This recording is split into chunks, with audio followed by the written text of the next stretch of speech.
بسم اللہ الرحمن الرحیم۔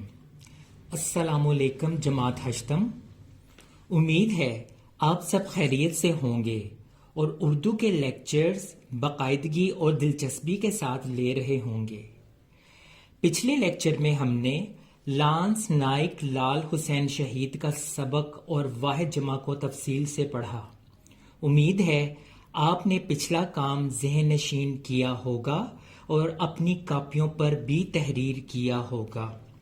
تو چلیں آج کے لیکچر کی جانب بڑھتے ہیں۔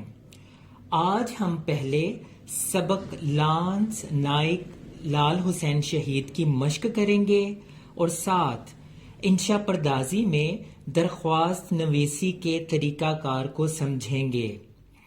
مشق شروع کرنے سے پہلے بتاتا چلوں کہ اس سبق کے وہ کام جو آپ کتاب پر ہی حل کریں گے وہ یہ ہیں: مشق سوال نمبر 2، سوال نمبر 4 اور سوال نمبر 6، جبکہ کاپی پر تحریر کرنے والے کام یہ ہیں: الفاظ معنی، خلاصہ، اقتباس کی تشریح۔